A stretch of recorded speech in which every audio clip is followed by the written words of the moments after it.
Halo, saya Dr. Indra Surapitra. Saya ditemani rekan-rekan saya, Dr. Danardi Sosro Sumiharjo dan Dr. Sylvia Detri Elvira. Kami adalah psikiater, dan psikiater selalu ingin melihat aspek kejiwaan dari setiap permasalahan. Akhir-akhir ini, marak kejahatan pembunuhan seolah membunuh merupakan jalan mudah untuk mengatasi masalah. Tidak memilih solusi yang perlu pengendalian diri dan emosi. Mari kita lihat ilustrasi sebentar.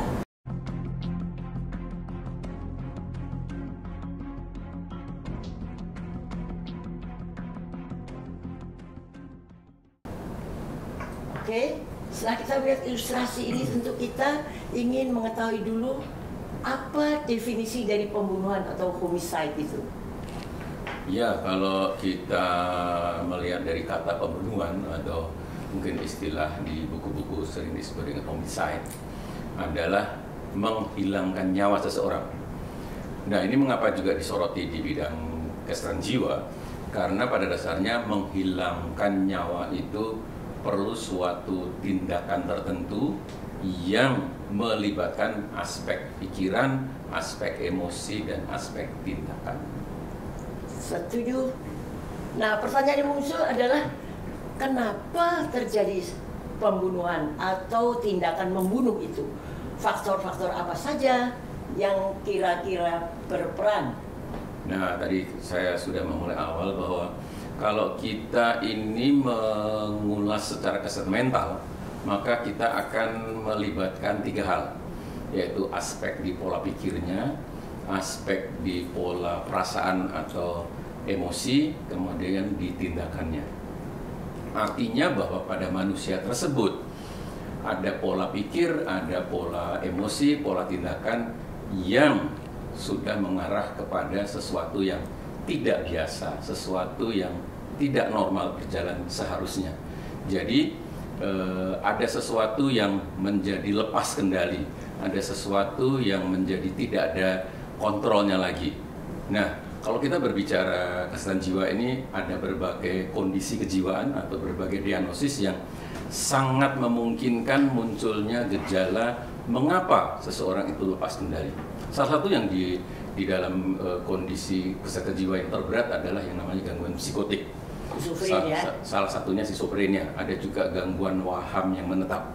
Ya. Jadi di situ di aspek pikiran seseorang itu meyakini ada sesuatu yang mengharuskan dia melakukan tindakan, dan seringkali itu bisa sesuatu yang tidak rasional, sesuatu yang sebenarnya tidak didasari fakta. Jadi ada suatu kecurigaan, ada kecemburuan yang luar biasa sehingga dia bisa membunuh orang lain, dia bisa membunuh pasangannya karena kecurigaan yang sangat luar biasa. Atau kalau pada schizophrenia itu adanya persepsi pikir, adanya suatu halusinasi, terutama halusinasi dengar, di mana halusinasi dengar itu berisi suatu perintah, berisi suatu komando bahwa ada suatu bisikan, ada suatu suara yang memberi komando pada individu tersebut, bunuhlah si X, bunuhlah si B, bunuhlah si bapak itu, bunuhlah si ibu itu. Dan tadi saya katakan bahwa ada aspek yang lepas kendali sehingga dia tidak mampu mengendalikan dan dia mengikuti suara-suara itu. Tentu juga selain di gangguan psikotik, gangguan schizophrenia, gangguan waham menetap, juga ada gangguan yang lain. Salah satunya adalah mungkin di tipe kepribadian, tipe karakter. Mungkin Dr. Sylvie bisa menjelaskan. Oh iya, terima kasih Dr. Danardi. Jadi kalau tadi dikatakan tipe kepribadian tertentu, sebenarnya tipe kepribadian itu ada banyak, ya ada 10 macam. Hanya yang suka atau seringkali melakukan tindakan pembunuhan ini yaitu kepribadian antisosial. Seperti apa itu kepribadian antisosial? Itu dulu disebut sebagai psikopati atau psikopat. Ciri-cirinya adalah orangnya tidak suka melanggar norma. Jadi kalau ada peraturan, dia justru senang bagaimana caranya tidak mengikuti peraturan tersebut. Ya. orangnya tidak memikirkan perasaan orang lain, yang penting dia tercapai tujuannya, tidak memikirkan akibat lanjut dari perilaku yang dilakukannya. Bahwa yang dilakukannya itu menyusahkan orang lain, dia tidak pikirkan, tapi yang penting dia senang, dia tercapai tujuannya. Nah, salah satunya kalau dia punya niat atau punya dendam mungkin, atau punya sakit hati sama seseorang, dengan kepribadian yang antisosial itu dia akan dengan senang hati atau dengan rencana tertentu atau dengan niat yang sudah dilakukan secara baik, dia akan merencanakan pembunuhan dan akan melakukannya. Jadi ada suatu dorongan ya, Iya. Ada suatu dorongan yang kuat sekali, Iya. meskipun itu tidak rasional, tapi dia ikuti dan dia melakukan tindakan itu, kekerasan kah, penganiayaan, bahkan ke pembunuhan, seperti itu. Iya. Ya? Iya. Kendali dirinya gimana itu? Mungkin bisa jelaskan ya. Iya. Tentunya ada kendali diri yang kurang baik ya. Iya, jadi dari orang-orang seperti ini, kalau sehari-hari kita sebut kendali diri atau apa ya, hati nurani atau Ya. rem lah ya, kalau sehari-hari itu memang Ada blong. agak blong. Dalam arti kalau kita walaupun nggak ada orang tua, nggak ada orang yang lihat, kita tidak akan melakukan hal-hal yang salah, hal-hal yang tidak boleh. Nah, kalau orang yang seperti ini, Mas Danardi, dia tidak peduli orang mau bilang apa, yang penting tujuan saya tercapai. Jadi kalau dia sudah punya niat itu, nggak ada remnya, dia lakukan aja. Jadi orang-orang yang barangkali sangat menghargai orang lain, orang yang kemampuan sosialisasinya baik, bisa berempati, orang-orang yang seperti itu tentunya mampu menghargai orang lain dan tidak akan melakukan perusakan, tidak akan sampai menyakiti orang lain ya. Iya, ya tadi itu kebalikannya kan ya. Kalau orang yang pada umumnya kita iya. orang yang seperti yang Dokter Danar disebut tadi, menghargai orang lain, bisa mengendalikan diri. Kalau melakukan sesuatu, Kasih sayang ya, Nah, kasih sayang pada orang lain seperti itu. iya, berempati. Ya. Kalau ada orang susah, dia bagaimana. Kalau ini malah kebalikannya. Seperti sebaliknya ya. Seperti itu kira-kira, ya, Dokter. kalau I. kendali diri itu begitu penting. Jadi tentu kita di dalam sehari-hari kita harus melatih bagaimana mengendalikan diri itu kan. Jadi kalau kendali diri terlalu longgar, itu bisa terjadi seperti itu. Kalau kendali diri itu terlalu ketat juga nggak bagus. Rasanya begitu ya. Terlalu ketat yang sampai akhirnya dia tidak berani melakukan apa-apa, atau setiap kali mau melakukan sesuatu takut hukuman, takut ada seperti rem tadi, yang kalau tadi orang remnya belum, ini remnya justru terlalu pakem, sehingga orangnya jadi takut apa-apa, lalu setiap kali sebetulnya dia ingin atau dia marah, dia kecewa, ditekan terus di alam bawah sadar sampai akhirnya numpuk. Karena kalau ada pemicu sedikit saja yang membuat dia menjadi marah atau kecewa, itu rem tadi bisa sampai akhirnya belum tadi. Ya. Jadi ibarat seperti gunung berapi, kalau semuanya isinya laharnya udah penuh, dia bisa meletus gitu ya. Seperti itu. Jadi, juga seperti teori kalau ember diisi air ya. Benar itu ember. Tapi lama-lama penuh dan bisa meledak gitu ya. Iya, kira-kira gitu. Jadi perlu sebetulnya ya penyaluran daripada agresivitas seseorang dengan baik gitu ya, supaya tidak. Iya. Dan itu bisa dilatih dari kecil sebetulnya, Dokter Ing. Ya. Gimana misalnya? Ya, nomor satu, kalau kita punya pendapat, boleh dikatakan ya, being assertive. Jadi menjadi orang yang asertif, kalau nggak seneng, kalau nggak suka, boleh bicara. Nah, kalau berbeda pendapat, boleh bicara. Lalu kalau misalnya anak-anak zaman sekarang kan begitu ya, kalau dikasih tahu harus ada alasannya. Kalau zaman dulu kita mungkin disuruh orang tua apapun, nggih, iya gitu ya, nggak pakai nawar-nawar. Nah itu tidak terlatih untuk asertif ya kan, dan itu untuk kepribadian yang tertentu itu tidak baik karena semuanya disimpan di alam bawah sadar. Nah kalau tadi untuk melatih mengekspresikan perasaan itu baiknya memang dilatih dari kecil, karena kalau tidak ya akan menjadi orang yang tidak berani, orang jadi penakut, tidak bisa mengekspresikan langsung, tapi justru dipendam terus di alam bawah sadar. Kalau udah marah betul, ekspresinya dalam bentuk yang salah.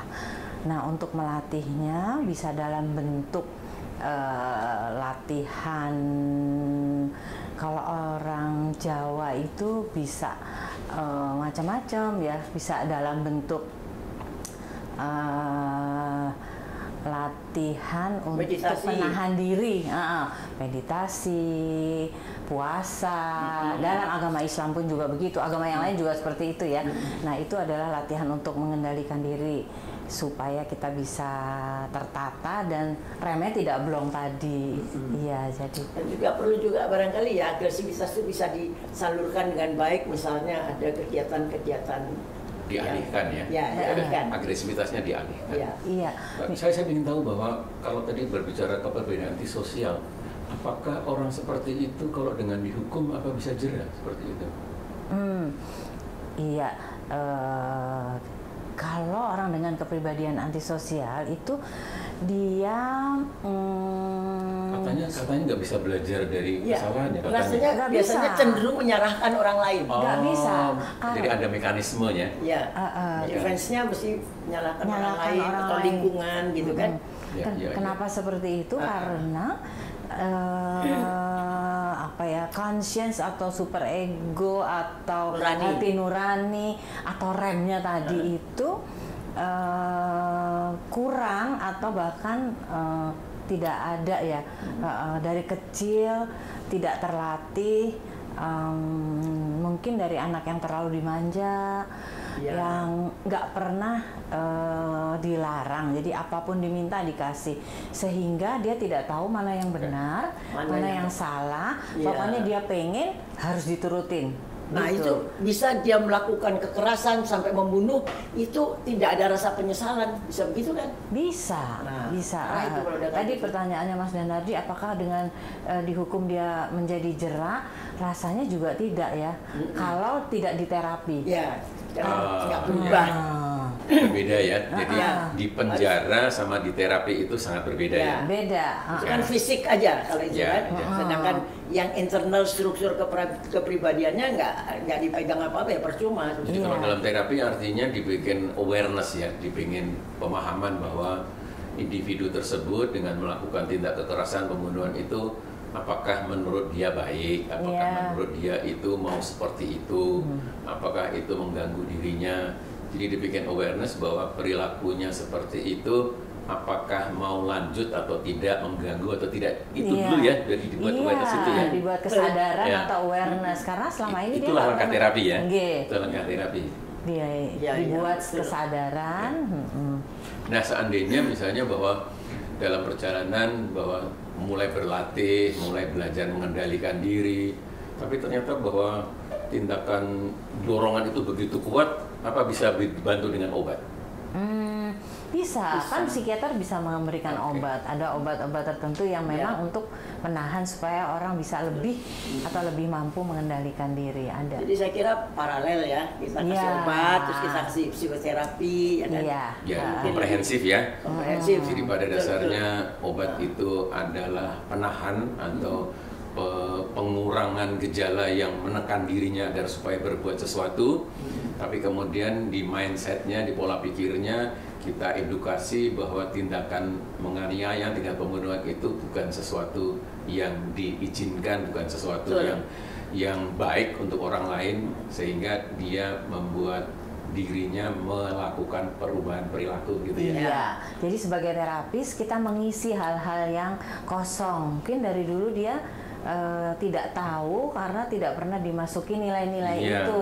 Jadi kita isi pelan-pelan dan itu nggak bisa sebentar, Mas Danar. Perlu suatu program terapi ya. Iya, mesti sabar. Oh ya, siapa ingin tahu bahwa di dalam buku psikiatri itu ada fenomena yang berkaitan dengan budaya yang juga bisa melakukan tindakan pembunuhan.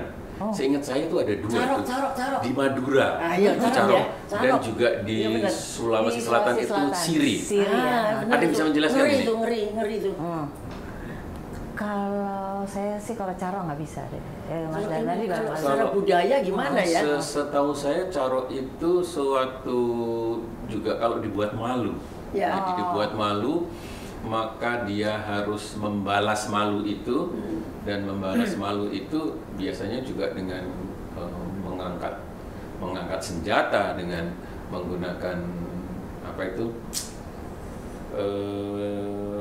bukan pisau, apa, celurit ya, celurit kalau dan orang itu celurit sangat mungkin bukan hanya melukai tapi sampai membunuh. Saya ingat dulu ada cerita dari ayah saya bahwa ada penjual sate itu menghilang selama kamu kemana kok 3 tahun kok habis membunuh orang, Pak. Ya, artinya bahwa memang kami orang Madura itu mempunyai suatu harga diri apabila dipermalukan, apabila karena katanya adiknya diperkosa atau apa, sehingga dia membunuh si pemerkosanya. Berarti dalam hal ini pembunuhan ini disupport oleh lingkungan. Faktor eksternal, jadi faktor luar ini. Ya, disupport oleh lingkungan juga kan? Dengan budaya ya. Betul. Nggak di semua budaya ada kan. Agak berbeda ya dengan kesehatan jiwa agak berbeda ya. Kesehatan jiwa pada umumnya tidak seperti itu. Dengan budaya jadi memang disupport oleh lingkungan. Tapi ada juga yang tidak dengan pengaruh budaya, tapi perilaku membunuh itu disupport oleh peer groupnya, bisa juga kan seperti itu. Oh iya, seperti yang terjadi akhir-akhir ini. Iya, bahkan misalnya malah orang tuanya mensupport perbuatan penganiayaan, ya kan? Nah, seharusnya yang harus melarang malah enggak, atau teman-temannya malah makin memanasi situasi, ya kan? Itu benar-benar trennya udah blong banget. Blong ditambah lagi, didorong-dorong. Blongnya dalam bentuk komunitas ya. Lain halnya kalau misalnya yang dia bunuh itu misalnya ibu bunuh anaknya atau suami bunuh istrinya, nah itu lingkungan biasanya tidak terlalu tidak terlalu mendukung gitu kan. Itu ada punishment juga dari lingkungan. Tapi kalau yang kayak tadi itu anak-anak remaja sekarang rata-rata peer groupnya malah mendukung hal-hal seperti itu kan? Iya, sepertinya mereka sama-sama sehati dalam arti nilai-nilai yang dianut itu kok mungkin dalam keseharian mereka bergaul, bercanda itu kok sama ternyata, sehingga kalau ada teman yang disakiti mereka ikut juga tersakiti dan tidak peduli bagaimana nasib orang yang jadi korban. Itu remnya juga belum juga tuh anak-anak itu ya. Iya betul. Jadi kalau kita lihat kayak gini ya, penting tuh ya cara mengasuh atau mendidik anak, karena nggak mudah itu untuk mendapatkan satu nurani yang betul-betul bisa menjadi rem yang pakem. Ya betul sekali bahwa pola asuh dengan memberikan reward punishment itu memang harus seimbang, dan dosis reward punishment itu juga tiap anak saya kira juga perlu variasi, bahwa meskipun kita punya anak 2, anak 3 tentu mencetaknya tidak sama, dosisnya bisa berbeda.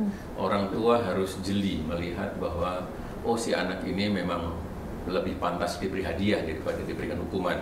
Dan juga bahwa orang tua ini sangat penting, bahwa ketika memberikan reward, memberikan pujian atau memberikan sanksi itu bahwa ada tujuannya. Si anak harus diberitahu bahwa ketika si anak ini dihukum itu alasannya apa, dan juga ketika diberi pujian bahwa memang ini si anak ini pantas berprestasi agar supaya itu bisa mengulangi dan mengulangi lagi. Ini sangat penting bahwa orang tua ada kalanya lebih banyak porsinya, seperti ini harus dihukum nih, dan porsi antara dihukum menjadi mungkin 3 kali 4 kali, pujiannya hanya 1. terbalik juga barangkali tidak pas. Jadi Iya. memang harus seimbang. Betul, kalau terbalik misalnya anak ini hanya nggak pernah dimarahin, hanya dikasih reward saja mungkin karena orang tuanya nggak sempat memberikan perhatian yang cukup. Terlalu Jadi